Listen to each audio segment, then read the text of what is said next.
백화점 이사회장, 문이 열리고 초라한 코트를 입은 한 사람이 들어선다. 저분이 최대 주주라고요? 은주가 웃음을 터뜨린다. 허드레질하던 분이 주주라니 말도 안 돼요. 정우의 얼굴이 서서히 하얗게 질린다. 방청석에서 웅성거림, 카메라 플래시가 번쩍인다. 이게 다 사실이라고요? 모두 숨죽여 지켜본다. 지금부터가 진짜입니다. 놓치지 않으려면 구독 꼭 눌러주세요. 사연 시작합니다. 새벽 5시 서울 변두리 골목길에는 아직 어둠이 짙게 깔려 있었습니다.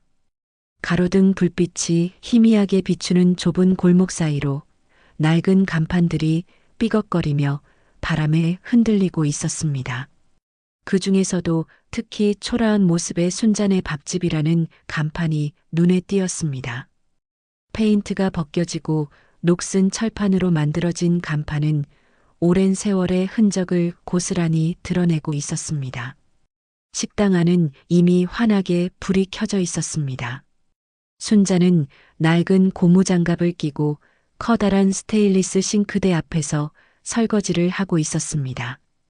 찬물에 빨갛게 부어오른 손, 그 손등에는 오랜 세월 일해온 흔적인 굳은 살이 두텁게 박여 있었습니다.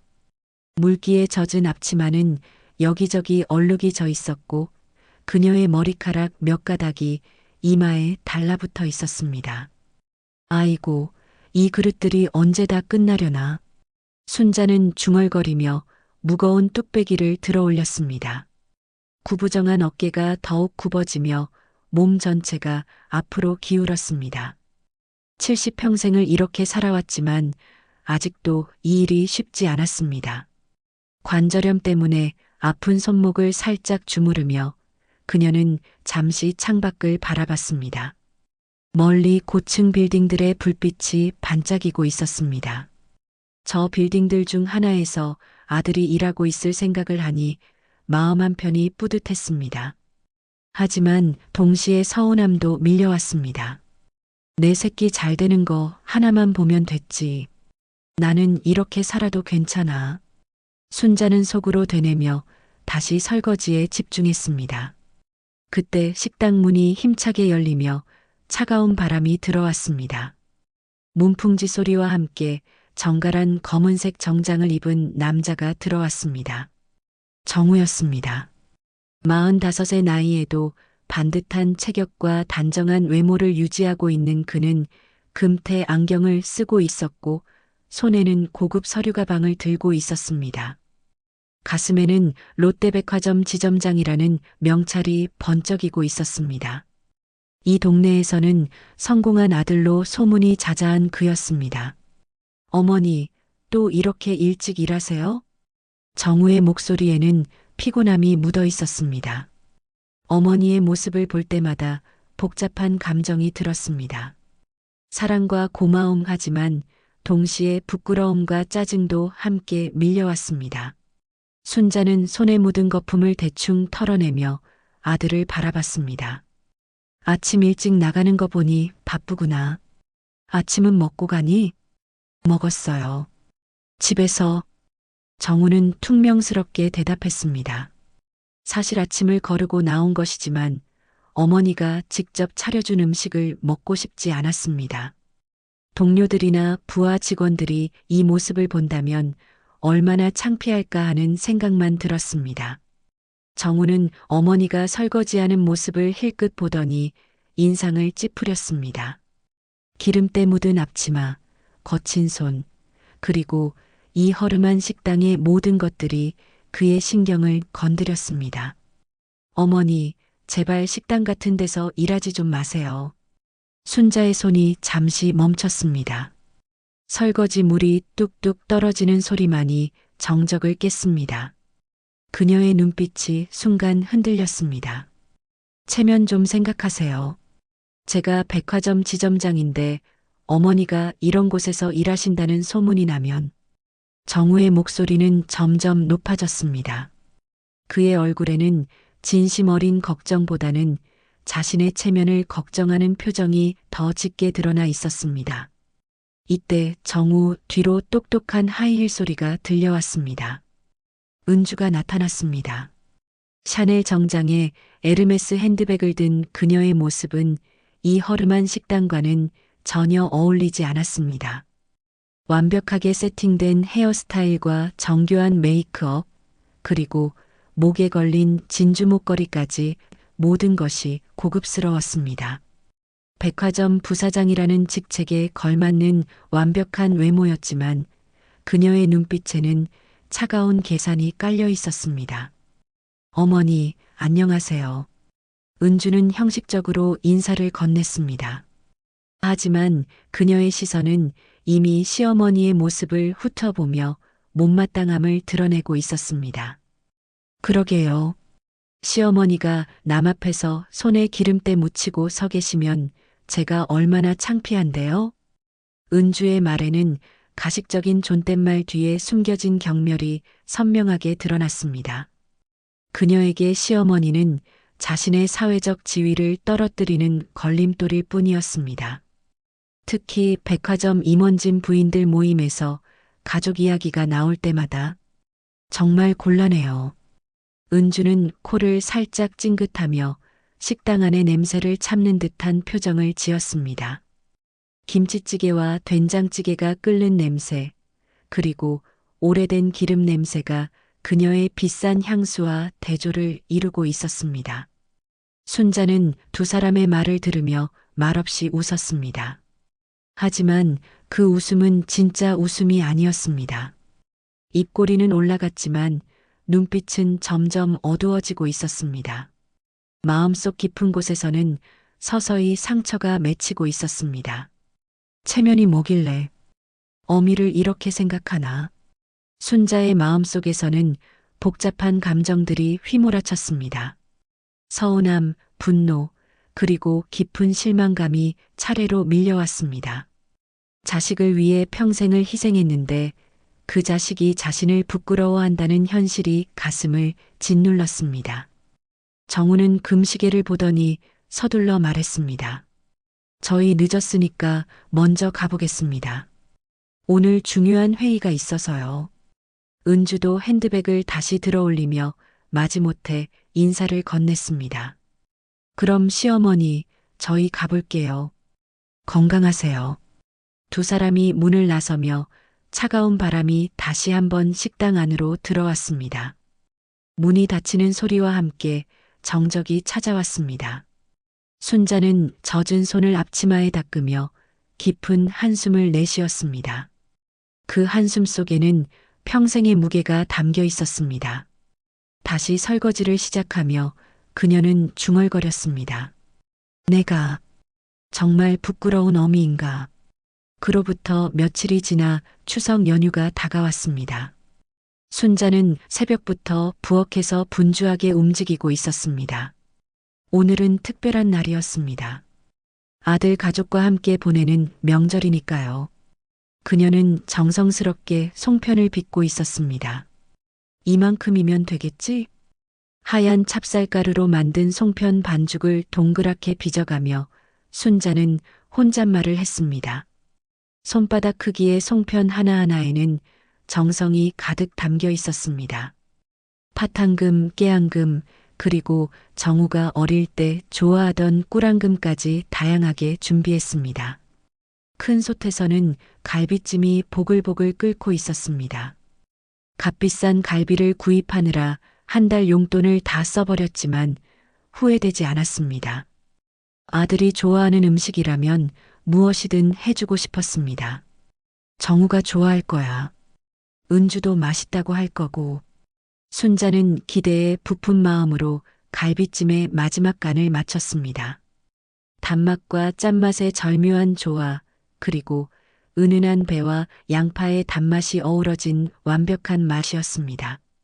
이런 정성스러운 음식을 해본 지가 언제였을까요? 오후 2시 순자는 정성스럽게 포장한 음식을 들고 아들 집으로 향했습니다. 무거운 보온 도시락 2개와 송편이 든 큰 봉지를 양손에 들고 버스를 타고 강남으로 갔습니다. 평소 가기 힘든 그 먼 길이 오늘만큼은 설레는 여행처럼 느껴졌습니다. 고급 아파트 단지 앞에서 내린 순자는 잠시 숨을 고르며 주변을 둘러봤습니다. 깔끔하게 정돈된 조경과 웅장한 건물들이 그녀를 압도했습니다. 경비원이 정중하게 인사를 건네자 순자는 어색하게 고개를 숙였습니다. 안녕하세요. 32층 정운에 가려고 하는데요. 아, 지점장님 어머님이시군요. 올라가세요. 엘리베이터를 타고 올라가는 동안 순자의 마음은 두근거렸습니다. 오랜만에 아들 집에서 함께 보내는 명절이었습니다. 가족이 모여 앉아 담소를 나누고 맛있는 음식을 함께 먹는 모습을 상상하니 절로 미소가 지어졌습니다. 32층에 도착해 현관문 앞에 서자 안에서 웃음소리가 들려왔습니다. 손님들이 온 것 같았습니다. 순자는 살며시 초인종을 눌렀습니다. 누구세요? 은주의 목소리였습니다. 평소보다 더 날카롭게 들렸습니다. 나야, 어머니야. 송편이랑 갈비찜 해가지고 왔어. 잠시 정적이 흘렀습니다. 그러더니 문이 열렸는데 은주가 현관문을 살짝만 열고 몸을 가로막고 서 있었습니다. 평소와 달리 차가운 표정이었습니다.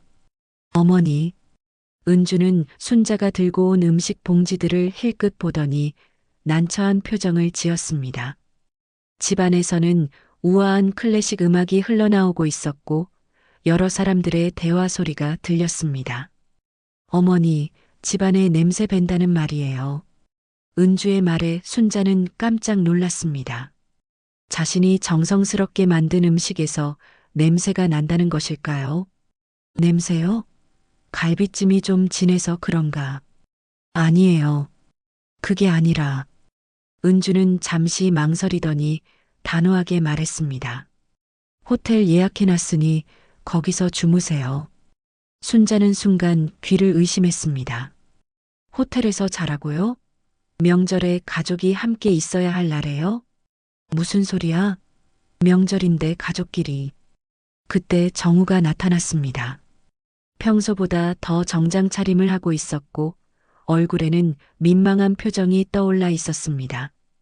어머니, 이번 명절은 좀 이해해 주세요. 정우의 목소리는 작고 어색했습니다. 마치 다른 사람들이 들을까봐 조심스러워하는 것 같았습니다. 손님들도 오고 체면이 있으니까. 순자는 아들의 말을 듣고 가슴이 철렁 내려앉았습니다. 체면 때문에 친어머니를 내쫓는다는 것일까요? 손님이 누군데? 나도 인사나 드리고. 회사 임원들이에요. 부사장님들이랑 그 가족분들이요. 은주가 끼어들며 설명했습니다. 그녀의 목소리에는 자랑스러운 기색이 역력했습니다. 어머니가 계시면 좀 어색할 것 같아서요. 이해해 주세요. 순자는 손에 들린 송편 봉지를 꼭 움켜쥐었습니다. 정성스럽게 빚은 송편들이 봉지 안에서 으깨지는 소리가 들렸습니다. 그럼 이 음식은 그냥 가져가세요. 저희는 호텔에서 준비한 음식 먹을 거예요. 은주의 말에 순자의 마음이 산산조각 났습니다. 새벽부터 정성스럽게 준비한 음식들, 아들이 좋아할 거라는 기대감, 모든 것이 한순간에 무너져 내렸습니다. 집안에서는 여전히 웃음소리가 들려왔습니다. 화기애애한 분위기 속에서 명절을 보내고 있는 사람들의 목소리였습니다. 하지만 정작 가족인 자신은 문 밖에서 쫓겨나고 있었습니다. 어머니, 호텔은 시내 좋은 곳으로 잡아뒀어요. 거기서 편히 쉬세요. 정우는 마지못해 말했습니다. 하지만 그의 눈빛은 어머니를 제대로 바라보지 못했습니다. 죄책감과 체면 사이에서 갈등하고 있는 것이 역력했습니다. 순자는 더 이상 말하지 않았습니다. 무거운 음식 봉지들을 다시 들어올리며 천천히 뒤돌아섰습니다. 그래, 알겠다. 순자의 목소리는 작고 떨렸습니다. 하지만 그녀는 울지 않았습니다. 대신 마음속 깊은 곳에서 무언가가 단단하게 굳어지는 것을 느꼈습니다. 엘리베이터를 기다리는 동안 현관문이 닫히는 소리가 들렸습니다. 그 소리와 함께 순자의 마음속에서도 무언가가 닫혔습니다. 체면이 뭐길래 어미를 이렇게 내치냐. 내가 너무 미련했구나. 엘리베이터가 내려가는 동안 순자는 창밖으로 보이는 서울 시내를 바라봤습니다. 반짝이는 불빛들 사이로 자신의 인생이 주마등처럼 스쳐 지나갔습니다. 이제는 정말로 무언가를 결심해야 할 때인 것 같았습니다. 며칠이 지난 후 순자는 오랜만에 시내 중심가로 향했습니다. 평소라면 절대 갈 이유가 없는 곳이었지만 오늘은 특별한 용무가 있었습니다. 지하철을 갈아타며 도착한 곳은 웅장한 은행 본점 건물이었습니다. 안녕하세요. 금고 이용하러 왔는데요. 순자는 접수 직원에게 조심스럽게 말했습니다. 평소 입던 낡은 옷 대신 가장 정갈한 옷을 입고 왔지만 여전히 이곳의 분위기와는 어울리지 않는 것 같았습니다. 성함과 금고 번호 말씀해 주세요. 김순자, 금고 번호는. 순자는 오래된 수첩을 꺼내 번호를 확인했습니다. 20년 넘게 건드리지 않았던 그 번호였습니다. 직원이 컴퓨터를 확인하더니 갑자기 표정이 달라졌습니다. 눈을 크게 뜨며 다시 한번 화면을 확인했습니다. 잠깐만요. 확인해 보겠습니다. 직원은 매니저를 불렀고 매니저가 와서 직접 확인한 후 놀란 표정을 지었습니다. 김순자 회장님, 정말 오랜만이십니다. 매니저의 정중한 인사에 순자는 어색하게 고개를 끄덕였습니다. 회장님이라는 호칭이 어색했지만 예전에는 익숙한 소리였습니다. 지하 금고실로 내려가는 엘리베이터 안에서 순자는 깊은 숨을 내쉬었습니다. 이곳에 오는 것만으로도 과거의 기억들이 밀려왔습니다. 화려했던 시절, 그리고 모든 것을 포기했던 그 결정까지. 여기입니다. 매니저가 금고 문을 열어주자 안에는 두꺼운 서류 봉투들이 정갈하게 정리되어 있었습니다. 먼지 하나 없이 깨끗하게 보관되어 있는 그 봉투들을 보며 순자는 잠시 감회에 젖었습니다. 보관 중이던 주식 증서와 관련 서류들 이상 없습니다. 매니저가 봉투를 하나씩 확인해 주었습니다. 롯데백화점 주식 증서, 부동산 등기 서류, 그리고 각종 투자 관련 문서들이 차례로 나왔습니다. 이 주식들, 지금 시세로는 얼마나 될까요? 순자의 질문에 매니저는 잠시 계산을 해보더니 놀란 표정을 지었습니다. 현재 시세로 계산하면 롯데백화점 주식만으로도 1,000억 원이 넘을 것 같습니다. 순자는 조용히 고개를 끄덕였습니다. 예상했던 수치였습니다. 20년 전에 투자했던 그 주식들이 지금은 엄청난 가치로 불어난 것입니다. 그런데 이 지분이면 롯데백화점 최대 주주이실 텐데요. 매니저의 말에 순자는 쓸쓸하게 웃었습니다. 그렇겠죠. 35% 지분이니까. 어떻게 이런 많은 지분을. 젊을 때 사업을 했었거든요. 그때 번 돈으로 투자한 거예요. 순자는 간단하게 설명했습니다. 하지만 그 뒤에 숨겨진 이야기는 복잡했습니다. 젊은 시절 작은 의류 사업으로 시작해서 부동산 투자로 큰 돈을 벌었던 것, 그리고 아들의 미래를 위해 모든 것을 포기하고 조용히 살기로 결심했던 것까지. 봉투를 받아든 순자는 가만히 중얼거렸습니다. 이제 때가 왔구나. 매니저가 고개를 갸우뚱했지만 순자는 더 이상 설명하지 않았습니다. 대신 조용히 물었습니다. 내일 롯데백화점 이사회가 있다고 들었는데 주주로서 참석할 수 있나요? 물론입니다. 최대 주주이시니까 당연히 참석하실 수 있습니다. 하지만 뭐요? 보통 이런 경우에는 미리 연락을 주시는데 갑자기 나타나시면 좀 소란이 일 수도 있을 것 같아서요. 순자는 의미심장하게 웃었습니다. 소란이요? 그게 바로 제가 원하는 거예요. 은행을 나선 순자는 길거리에서 잠시 걸음을 멈췄습니다. 손에 든 서류 봉투가 무겁게 느껴졌습니다. 하지만 그 무게는 물리적인 것이 아니라 그 안에 담긴 의미 때문이었습니다. 내가 키운 자식들, 내가 누구인지 보여줄 때다. 순자는 하늘을 올려다봤습니다. 구름 사이로 햇빛이 비치고 있었습니다. 오랜만에 마음이 후련했습니다. 20년 넘게 숨겨왔던 자신의 정체를 드러낼 때가 온 것입니다. 집으로 돌아가는 길에 순자는 롯데백화점 본점 앞을 지나쳤습니다. 웅장한 건물을 올려다보며 그녀는 생각했습니다. 저 건물 안에서 아들과 며느리가 일하고 있을 것입니다. 자신을 부끄러워하며 숨기려고 하는 그들이 내일이면 모든 게 달라질 거야. 순자는 결심에 찬 표정으로 걸음을 재촉했습니다. 내일 있을 이사회를 생각하니 가슴이 두근거렸습니다. 오랜만에 느끼는 설렘이었습니다. 그날 밤 순자는 오랜만에 제대로 된 정장을 꺼내 입어봤습니다. 20년 전에 입던 고급 정장이었지만 여전히 품격이 있었습니다. 거울을 보며 그녀는 과거의 자신을 떠올렸습니다. 김순자 회장. 오랜만에 불러보는 그 호칭이 낯설지만서도 익숙했습니다. 내일이면 다시 그 자리로 돌아가는 것입니다. 밤늦게까지 순자는 주식 증서들을 하나하나 확인했습니다. 롯데백화점뿐만 아니라 여러 계열사의 주식들도 상당량 보유하고 있었습니다. 이 모든 것들이 내일부터는 다시 의미를 갖게 될 것입니다. 정우야, 은주야. 내일 깜짝 놀랄 준비해라. 순자는 쓴웃음을 지으며 서류들을 정리했습니다.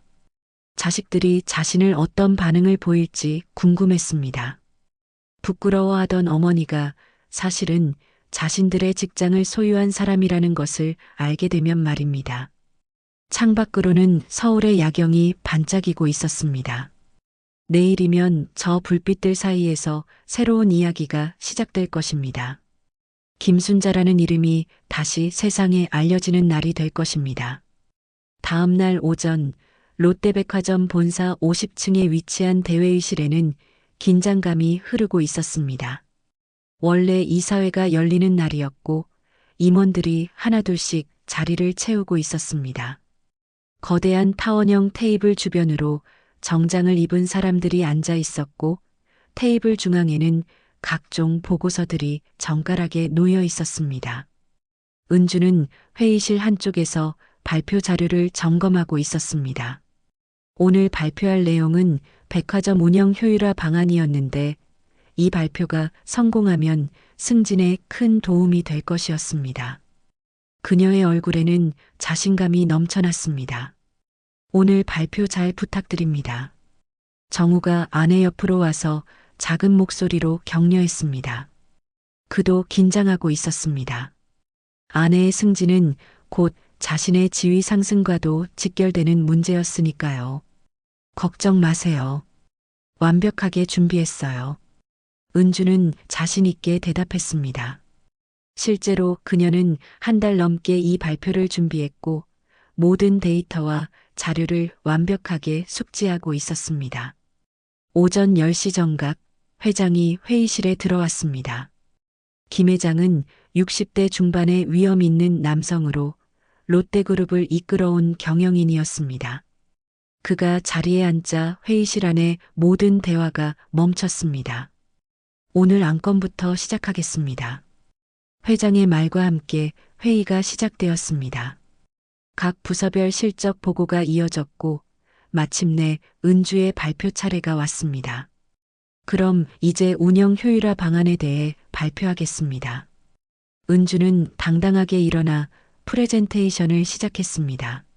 매출 증대 방안, 비용 절감 전략, 인력 운영 최적화 등 모든 내용이 체계적으로 정리되어 있었습니다.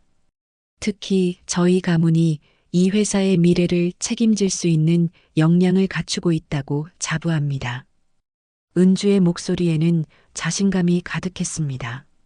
그녀는 정우와 함께 회사의 핵심 인력이 되어 결국 경영권까지 넘볼 수 있다고 생각했습니다.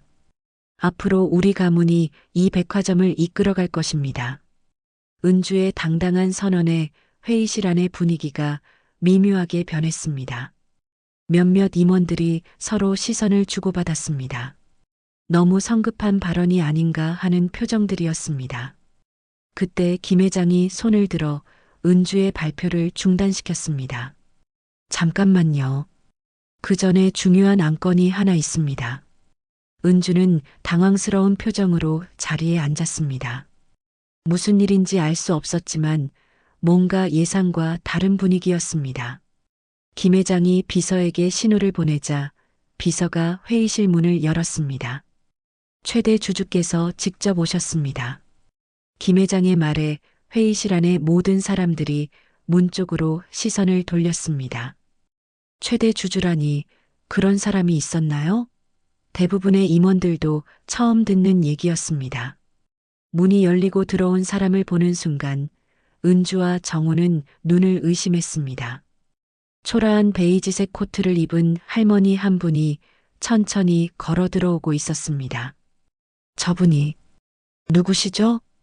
은주가 옆 사람에게 작은 목소리로 물었습니다. 하지만 그 할머니의 얼굴을 자세히 보는 순간 은주의 얼굴이 새하얗게 변했습니다. 순자였습니다. 정우도 어머니의 모습을 보고 깜짝 놀랐습니다. 어머니가 왜 여기에 있는 것일까요? 혹시 청소일이라도 하러 온 것일까요? 어머니가 왜 여기에? 정우는 당황스러워하며 일어서려고 했습니다. 하지만 김 회장의 다음 말에 그는 그 자리에 얼어붙었습니다. 김순자님이 저희 롯데백화점 35% 지분을 보유한 절대적 최대 주주이십니다. 회의실 안이 순식간에 정적에 휩싸였습니다. 모든 사람들이 순자를 바라보고 있었지만 아무도 말을 하지 못했습니다. 은주는 믿을 수 없다는 표정으로 고개를 저었습니다. 저분이 무슨 주주예요? 그냥 허드렛 일이나 하던 분인데. 은주의 목소리는 떨리고 있었습니다. 자신이 그토록 무시했던 시어머니가 사실은 자신의 직장을 소유한 사람이라는 것이 믿어지지 않았습니다. 말도 안 돼요. 어떻게 저런 분이. 하지만 김 회장은 단호하게 말했습니다. 확실합니다. 주주 명부에도 등재되어 있고 지금도 유효한 지분입니다. 김 회장이 준비된 서류를 펼쳐 보이자 거기에는 분명히 김순자라는 이름과 함께 35%라는 지분율이 적혀 있었습니다. 순자는 조용히 회의실을 둘러봤습니다. 놀란 표정의 임원들, 그리고 충격에 빠진 아들과 며느리의 모습이 한눈에 들어왔습니다. 안녕하세요. 김순자입니다. 순자의 인사는 담담했습니다. 하지만 그 목소리에는 오랜만에 되찾은 자신감이 묻어났습니다. 20년 만에 이 자리에 나오게 되었네요. 순자는 천천히 주주석에 앉았습니다. 그 자리는 이 회의실에서 가장 중요한 자리였습니다. 정우는 여전히 현실을 받아들이지 못하고 있었습니다. 어머니, 이게 무슨... 놀랐지? 순자는 아들을 바라보며 쓸쓸하게 웃었습니다. 내가 그렇게 부끄러워하던 어미가 사실은 내 직장 주인이었구나. 은주의 얼굴은 점점 더 창백해졌습니다. 자신이 그동안 시어머니에게 했던 말들이 하나하나 떠올랐습니다. 체면 때문에 창피하다고 했던 말들, 냄새난다며 집에 들이지 않았던 일들이 모두 머릿속을 스쳐 지나갔습니다. 그럼 회장님의 말씀이 맞다면? 한 임원이 조심스럽게 물었습니다. 네, 맞습니다. 김 회장이 확답했습니다. 김순자 회장님이 저희 최대 주주이십니다. 순자의 눈빛이 번뜩였습니다. 오랜만에 들어보는 회장님이라는 호칭이었습니다. 그리고 이제 모든 것이 시작될 것입니다. 회의실 안의 정적은 몇 분간 계속되었습니다. 모든 임원들이 순자와 정우, 은주를 번갈아 바라보고 있었습니다. 상황을 이해하기 어려워하는 표정들이었습니다. 마침내 은주가 떨리는 목소리로 입을 열었습니다.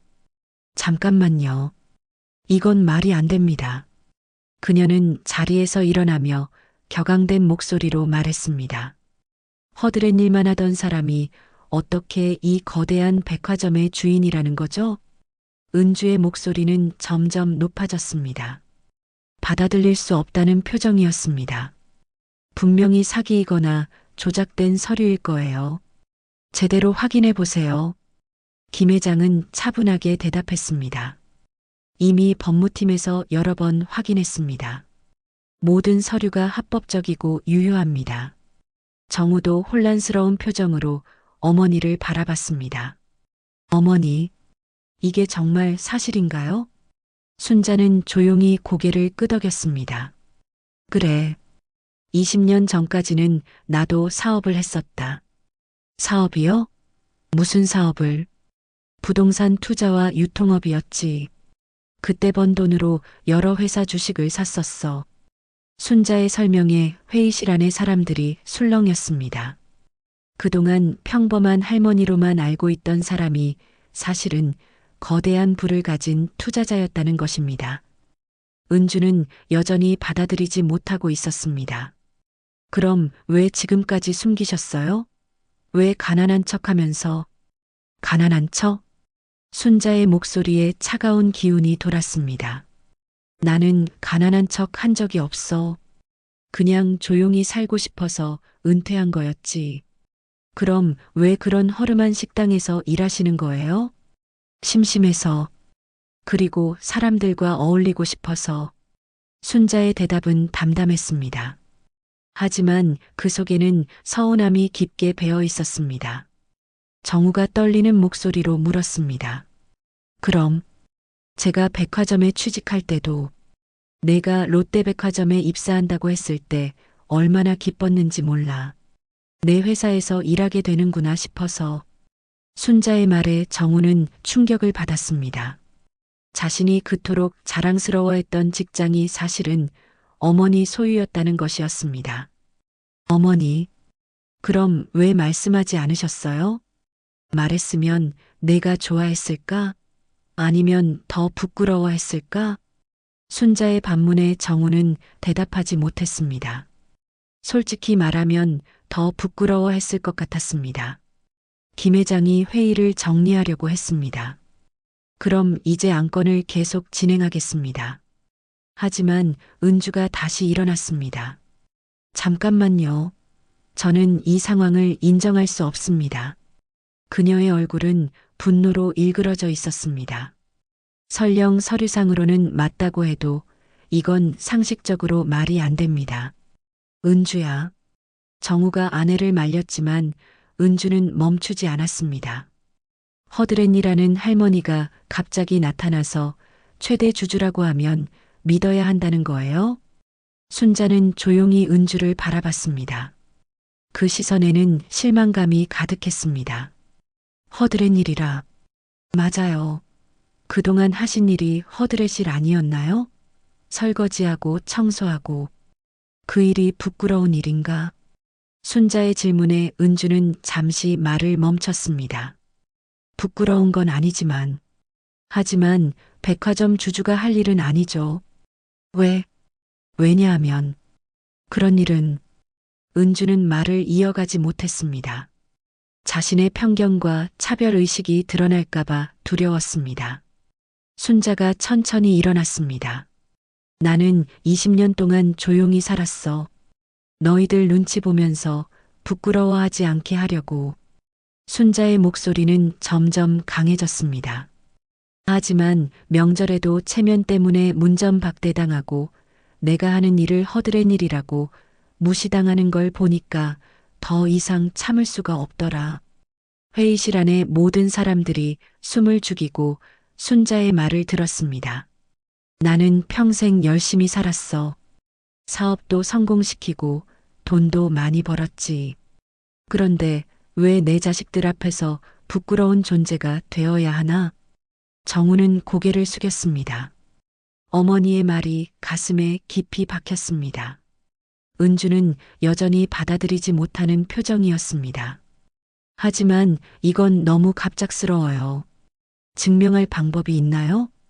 김 회장이 다시 나섰습니다. 법무팀에서 확인한 바로는 모든 서류가 정당합니다. 김순자 회장님의 지분 보유는 법적으로 유효합니다. 그럼 법정에서 확인받겠어요. 은주가 소리쳤습니다. 저는 이 상황을 인정할 수 없습니다. 반드시 법적으로 다투겠어요. 정우도 아내의 말에 동조했습니다. 저도 좀 더 명확하게 확인이 필요할 것 같습니다. 순자는 두 사람을 바라보며 쓸쓸하게 웃었습니다. 그래, 그렇게 하려무나.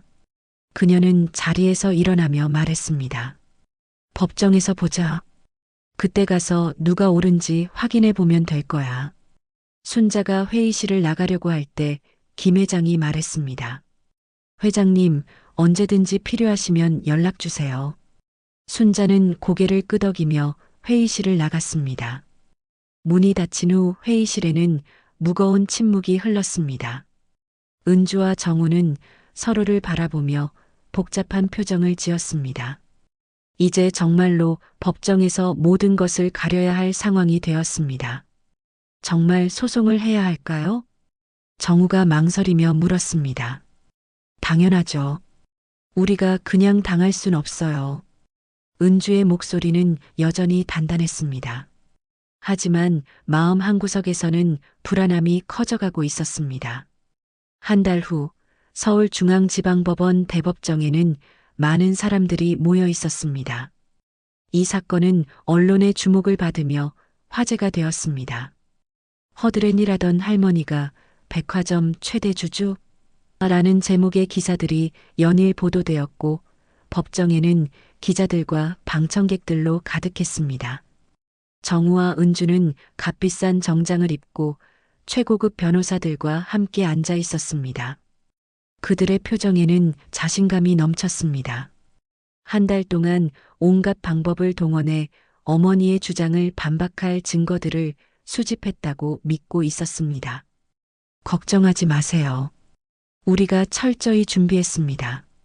은주의 변호사가 자신 있게 말했습니다. 그는 서울에서 손꼽히는 기업 전문 변호사였습니다. 상대방의 주장에는 허점이 많습니다. 20년 동안 숨어 지낸 사람이 갑자기 나타나서 주주라고 주장하는 것 자체가 의심스럽죠. 정우는 고개를 끄덕였습니다. 한편으로는 어머니와 법정에서 싸우게 된 상황이 마음 아팠지만 이미 돌이킬 수 없는 지경에 와 있었습니다. 반대편에서는 순자가 소박한 검은색 정장을 입고 앉아 있었습니다. 그녀 옆에는 나이든 변호사 한 분이 함께했습니다. 화려하지는 않았지만 신뢰감이 느껴지는 모습이었습니다. 할머님, 긴장하지 마세요. 진실은 반드시 밝혀집니다. 순자의 변호사가 다정하게 말했습니다.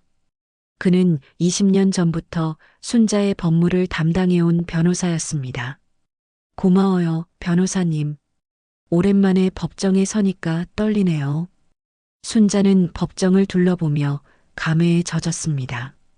20년 전 사업을 할 때는 이런 곳이 익숙했는데 지금은 모든 것이 새롭게 느껴졌습니다. 원고 측 입장을 들어보겠습니다. 재판장의 말과 함께 은주의 변호사가 일어났습니다. 재판장님, 이 사건은 명백한 사기 행위입니다. 변호사는 자신 있는 목소리로 시작했습니다. 피고인 김순자는 20년 동안 가난한 식당 종업원으로 살아왔습니다. 그런데 갑자기 나타나서 수천억 원 가치의 주식을 소유했다고 주장하고 있습니다. 변호사는 준비한 자료들을 제시했습니다. 이것은 피고인의 최근 20년간 소득 신고 내역입니다. 연간 소득이 1,000만 원도 안 되는 사람이 어떻게 그런 막대한 주식을 소유할 수 있겠습니까? 법정 안의 사람들이 웅성거렸습니다. 그럴듯한 논리였습니다. 또한 피고인은 그동안 정신적으로 불안정한 상태였을 가능성이 높습니다. 나이가 많아 기억에 혼란이 있을 수 있습니다. 정우는 변호사의 말을 들으며 마음이 무거워졌습니다. 어머니를 정신적으로 불안정하다고 주장하는 것이 과연 옳은 일일까요?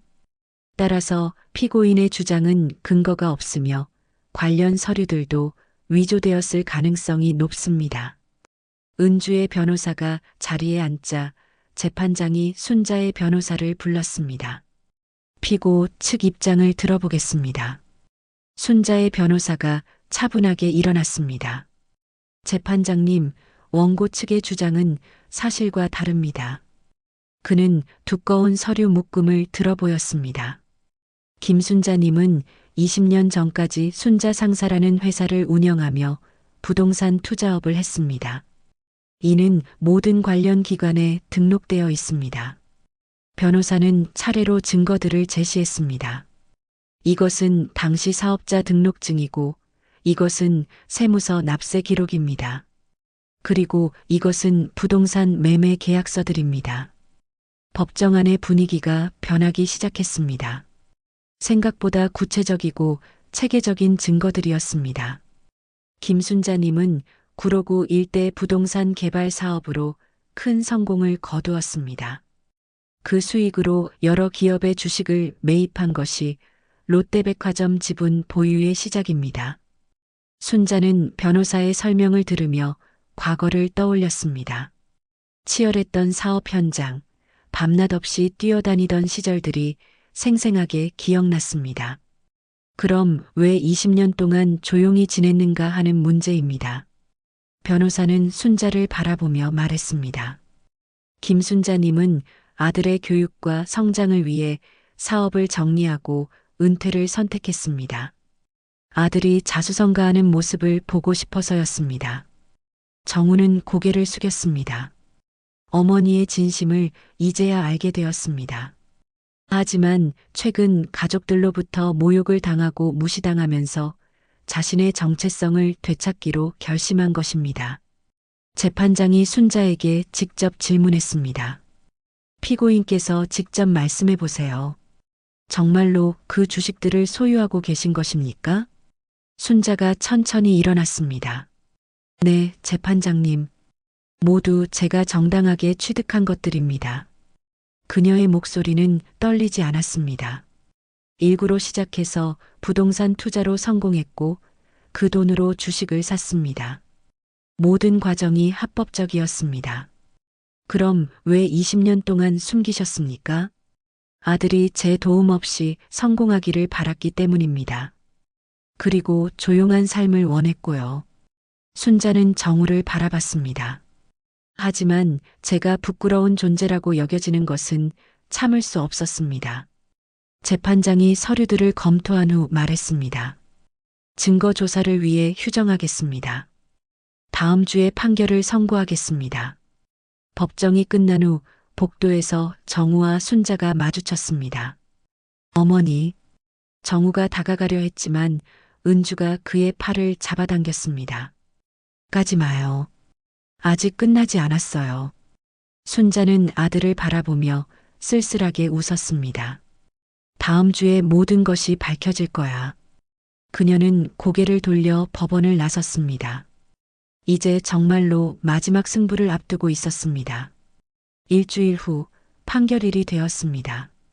서울중앙지방법원에는 이전보다 더 많은 사람들이 몰려들었습니다. 언론들은 이 사건을 백화점 상속대전이라고 부르며 연일 보도했고 시민들의 관심도 뜨거웠습니다. 법정 안은 긴장감으로 가득했습니다. 정우와 은주는 변호사들과 함께 자리에 앉아 있었지만 표정이 일주일 전과는 사뭇 달랐습니다. 자신감보다는 불안감이 더 크게 느껴졌습니다. 혹시 모르니까 항소 준비도 해두세요. 은주가 변호사에게 작은 목소리로 말했습니다. 지난 일주일 동안 언론 보도를 보면서 여론이 순자에게 유리하게 흘러가는 것을 느꼈기 때문입니다. 반대편에서 순자는 차분한 표정으로 앉아 있었습니다. 지난 일주일 동안 많은 생각을 했습니다. 가족과의 관계, 그리고 앞으로의 삶에 대해서 말입니다. 오늘로 모든 것이 정리되겠네요. 순자의 변호사가 말했습니다. 네. 길고 길었던 일주일이었어요. 순자는 법정을 둘러보며 중얼거렸습니다. 저 멀리 방청석에서 정우가 자신을 바라보고 있는 것이 보였습니다. 아들의 눈빛에는 복잡한 감정이 담겨 있었습니다. 모두 기립하십시오. 법원 직원의 외침과 함께 재판장이 입장했습니다. 법정 안의 모든 사람들이 일제히 일어났습니다. 착석하십시오. 재판장이 자리에 앉으며 서류를 정리했습니다. 그의 표정은 평소와 다름없이 엄숙했지만 모든 사람들은 그의 입에서 나올 말을 간절히 기다리고 있었습니다. 지난주부터 이어진 증거조사 결과를 바탕으로 판결을 선고하겠습니다. 재판장의 목소리가 법정 안에 울려 퍼졌습니다. 모든 사람들이 숨을 죽이고 있었습니다. 먼저 원고 측이 제기한 서류 위조 의혹에 대해 말씀드리겠습니다. 재판장은 천천히 말을 이어갔습니다. 국립과학수사연구원의 정밀 감정 결과 피고인이 제출한 모든 서류는 진본으로 확인되었습니다. 은주의 얼굴이 창백해졌습니다. 위조 서류라는 주장이 완전히 무너진 것입니다. 또한 금융감독원과 국세청의 기록 조회 결과 피고인 김순자 씨의 과거 사업 활동과 주식 취득 과정이 모두 합법적으로 확인되었습니다. 정우는 고개를 숙였습니다. 어머니의 말이 모두 사실이었던 것입니다. 특히 주목할 점은 피고인이 20년 전부터 현재까지 롯데백화점 주식에 대한 배당금을 꾸준히 수령해왔다는 사실입니다. 재판장의 말에 법정안이 웅성거렸습니다. 이는 누구도 예상하지 못한 사실이었습니다. 배당금 수령 기록을 보면 피고인이 실제로 해당 주식의 소유자였음을 명확히 보여줍니다. 순자는 조용히 고개를 끄덕였습니다. 그동안 받은 배당금은 모두 아들의 교육비와 생활비에 보태어 주었던 것입니다. 하지만 그것을 굳이 밝히지는 않았습니다. 원고 측이 주장한 피고인의 정신적 불안정 상태에 대해서도 의학적 검사 결과 전혀 근거가 없는 것으로 나타났습니다. 재판장은 계속해서 판결 내용을 읽어내려갔습니다. 오히려 피고인은 매우 명석한 판단력과 기억력을 보유하고 있으며 자신의 재산에 대한 정확한 인식을 하고 있습니다. 은주는 변호사와 눈을 마주쳤습니다. 변호사도 당황스러운 표정이었습니다. 준비한 모든 논리가 무너지고 있었습니다. 따라서 본 재판부는 다음과 같이 판결합니다. 재판장이 목소리를 높여 선고를 시작했습니다. 피고인 김순자는 롯데백화점 주식 35%의 정당한 소유자입니다. 법정 안에 감탄사가 터져 나왔습니다. 기자들이 바쁘게 메모를 적고 있었습니다. 원고들의 모든 주장은 근거가 부족하며 피고인의 권리는 법적으로 완전히 보호받을 권리입니다. 순자는 깊은 안도의 한숨을 내쉬었습니다. 마침내 자신의 정당성이 인정받은 것입니다. 또한 원고들이 제기한 손해배상 청구는 기각합니다. 재판장이 마지막 말을 마치자 법정안이 술렁거렸습니다. 완전한 승리였습니다. 판결이 끝난 후 법정 밖에서 기자들이 순자를 둘러쌌습니다. 기분이 어떠십니까? 앞으로 계획은 어떻게 되십니까? 가족과의 관계는 어떻게 될 것 같으십니까? 순자는 마이크들 사이에서 차분하게 말했습니다. 저는 그저 제가 누구인지 보여주고 싶었을 뿐입니다. 가족들과 화해할 생각이 있으십니까? 기자의 질문에 순자는 잠시 생각했습니다. 가족은 언제나 소중합니다. 하지만 서로를 존중하는 관계여야 한다고 생각합니다. 한편 정우와 은주는 변호사들과 함께 급히 법원을 빠져나가려 했습니다. 하지만 기자들이 그들도 놓치지 않았습니다. 패소에 대한 소감은 어떠십니까? 어머님과 화해할 의향이 있으십니까? 정우는 아무 말도 하지 못했습니다. 어머니에 대한 미안함과 자신의 어리석음에 대한 후회가 밀려왔습니다. 은주는 기자들을 피해 차로 향했습니다. 그녀의 얼굴에는 분노와 당황이 뒤섞여 있었습니다. 항소할 거예요.